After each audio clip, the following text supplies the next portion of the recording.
Howdy folks, and welcome back to War Thunder with the mighty Jingles. I know it has been a while, but I do like to do these videos every now and then, and if your only experience of War Thunder is watching my occasional War Thunder video here on YouTube, it's entirely possible that you're completely unaware that top-tier War Thunder air combat now features supersonic jet aircraft, equipped with radar in some cases, and armed with heat-seeking air-to-air guided missiles.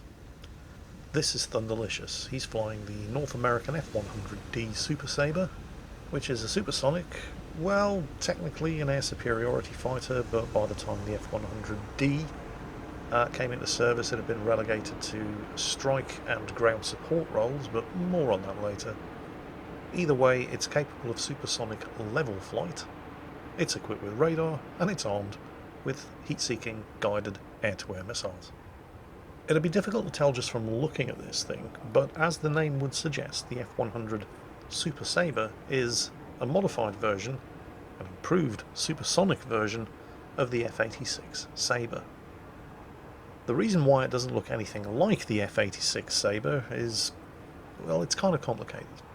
What happened was that in 1951, the North American Aviation Company just decided that the US Air Force needed a new supersonic air superiority jet fighter, and so they went ahead and designed one.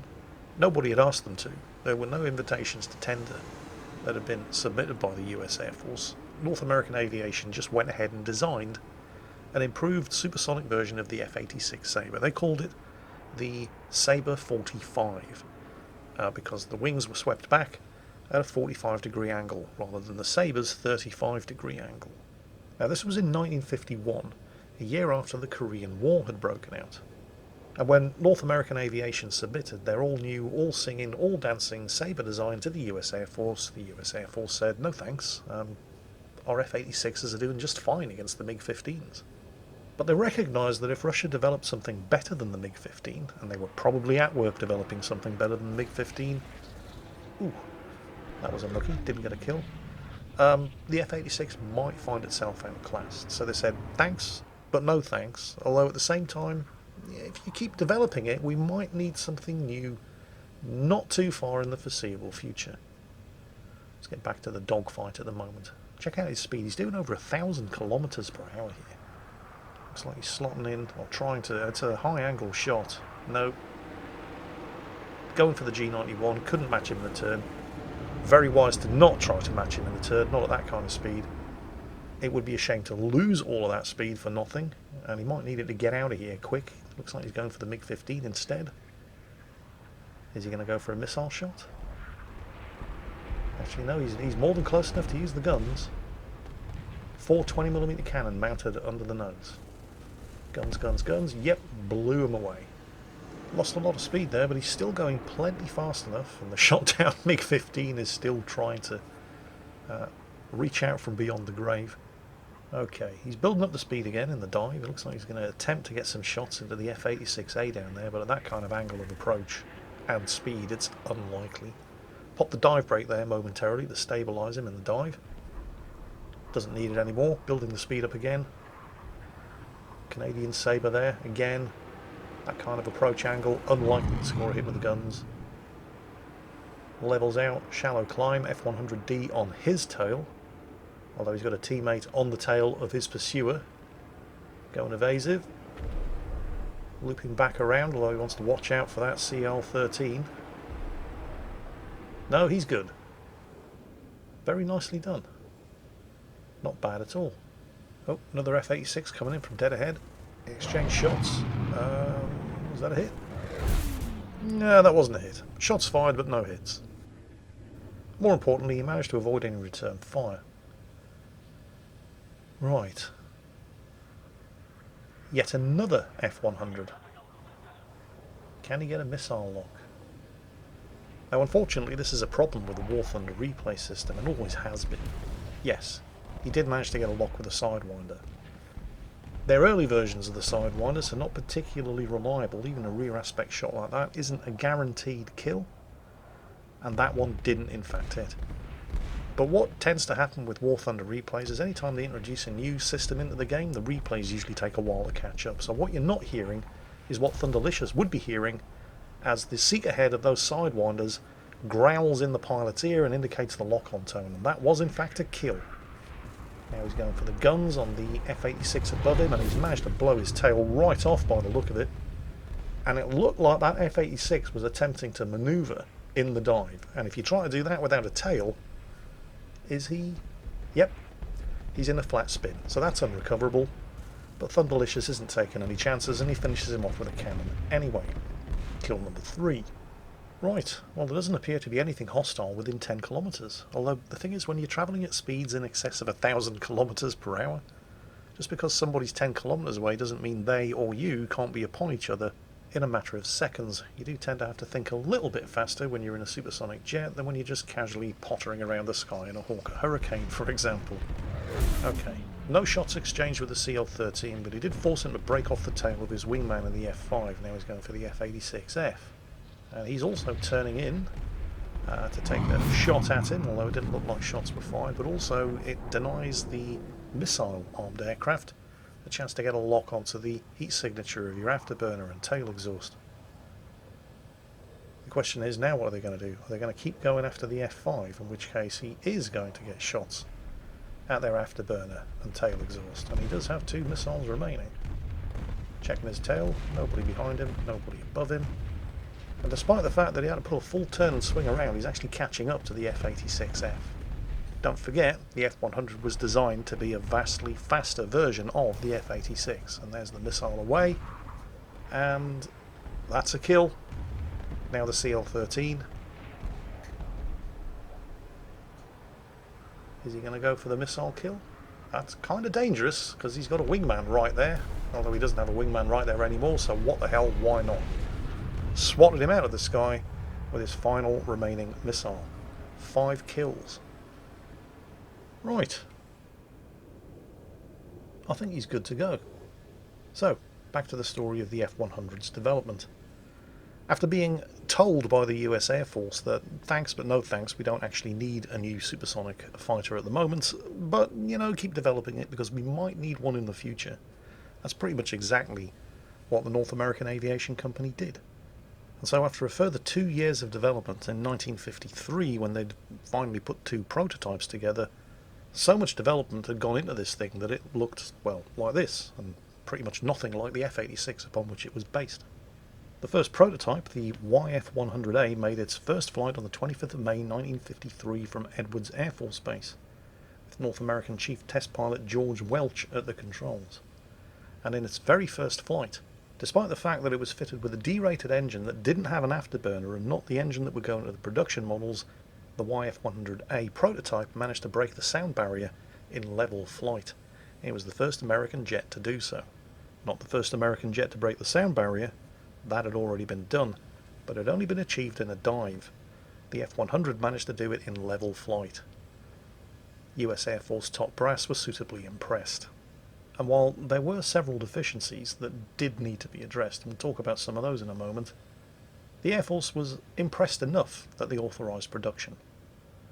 The very first production F-100A, which was fitted with an afterburning engine, was handed over to the Air Force for evaluation on the 26th of October 1953, with Colonel Frank K. Everest immediately breaking a world record with it 3 days later, flying a 15-kilometre circuit over the Salton Sea, California, at a speed of 1,215.261 kilometers per hour. But despite the aircraft's superior performance, it was not without problems, potentially fatal ones. One of these problems was yaw instability in certain types of high-speed flight, which led to a problem which wasn't widely understood at the time called inertia coupling. Basically what this is when the inertia of a heavy fuselage exceeds the ability of the aerodynamic forces generated by the wing to stabilize the aircraft. Essentially, the aircraft has so much inertia going forward that when you try to yaw using the tailplane disintegrates. It can't handle the forces, and this is exactly what happened to North American Aviation's Chief Test Pilot George Welch, a World War II flying ace and a nominee for the Congressional Medal of Honor during a test flight in an early production F-100A.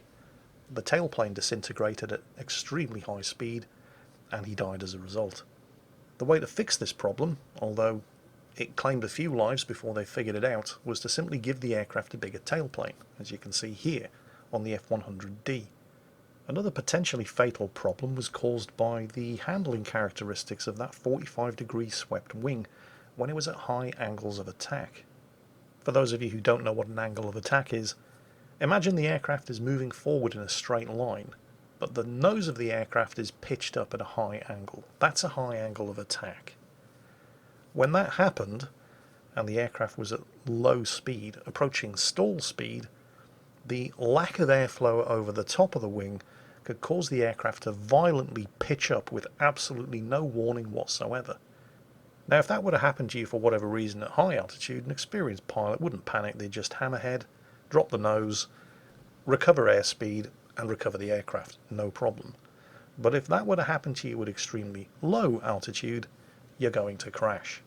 You just don't have enough altitude to build up the speed that you require to recover the aircraft. You're going to hit the ground. But just think about this for a second. This would only happen if you were at a high angle of attack, so the nose of the aircraft is pitched up, and you're at extremely low speed, approaching stall speeds. You've just described landing the aircraft, and generally speaking, aircraft landings tend to occur mostly at low altitude. So yes, this was a very dangerous aircraft. It kept trying to kill its pilots. The F-100A officially entered service on the 27th of September 1954, and by the 10th of November 1954, they'd suffered 6 major accidents. Due to ongoing problems with the aircraft, the Air Force began phasing them out of service in 1958, with the last aircraft leaving active duty in 1961. By that point, 47 aircraft had been lost in major accidents. But hang on a minute, we're talking about the F-100A. Thunderlicious here is flying the F-100D. So clearly they kept using and developing the aircraft. What happened? Well, that would be the Cold War.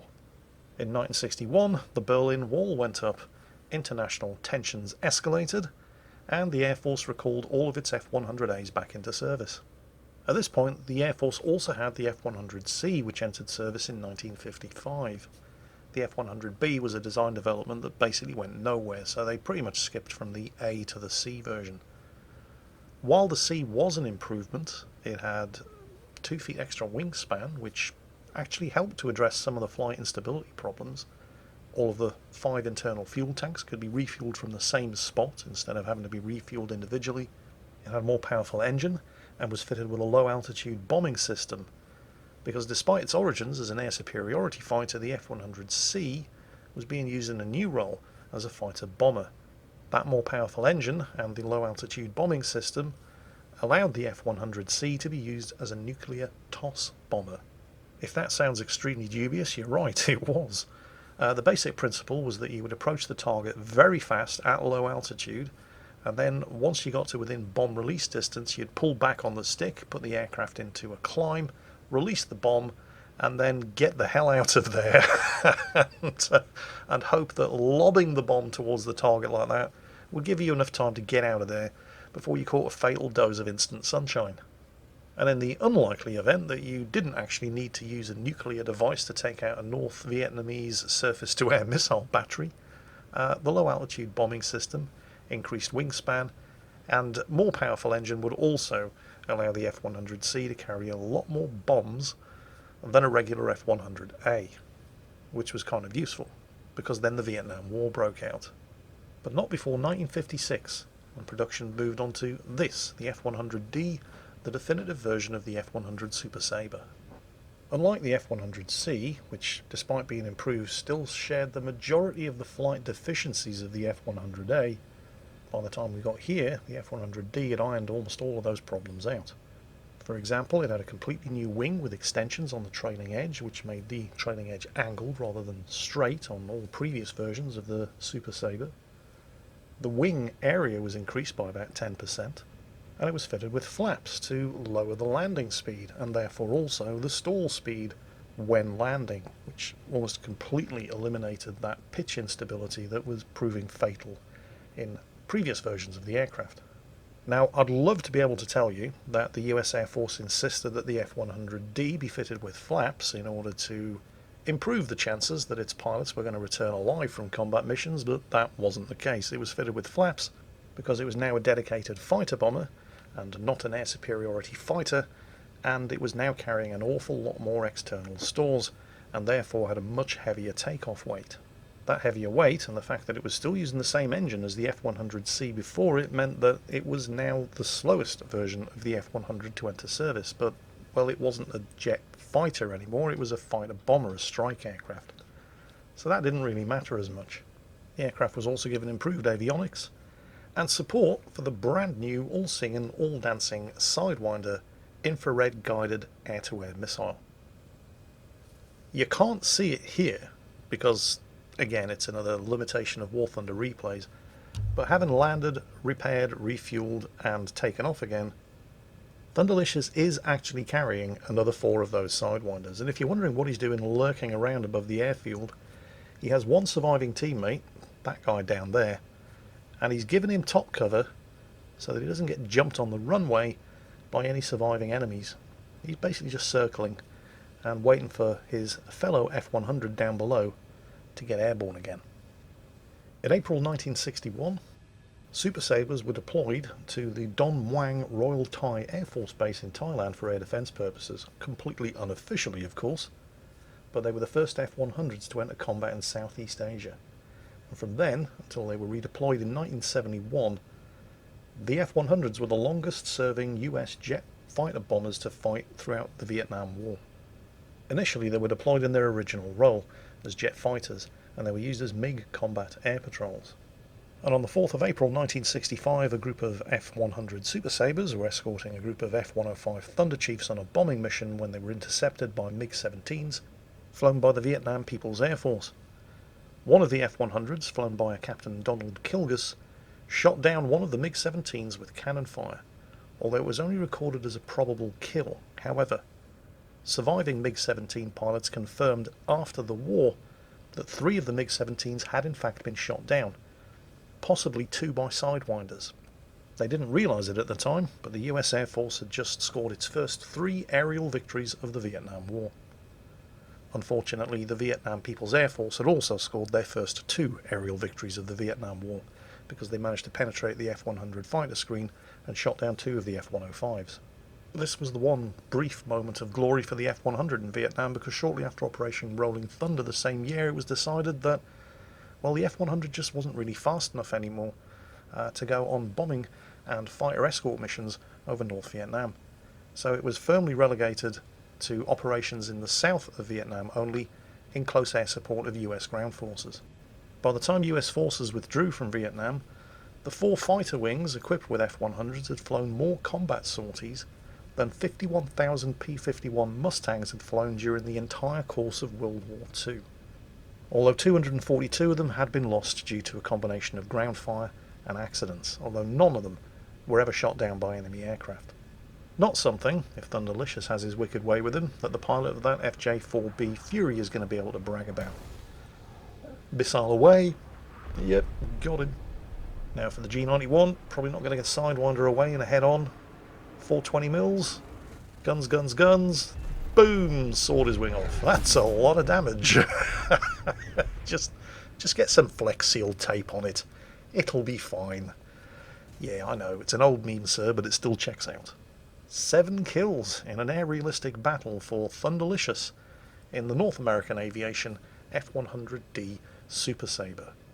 The first operational US Air Force combat jet to exceed the speed of sound in level flight, the first US Air Force combat jets to enter the Vietnam War, and the first US Air Force aircraft to engage in air-to-air jet combat during the Vietnam War and score the first kill. Thunderlicious, thank you, well done, and I hope you all enjoyed it. Take care, and I'll catch you next time.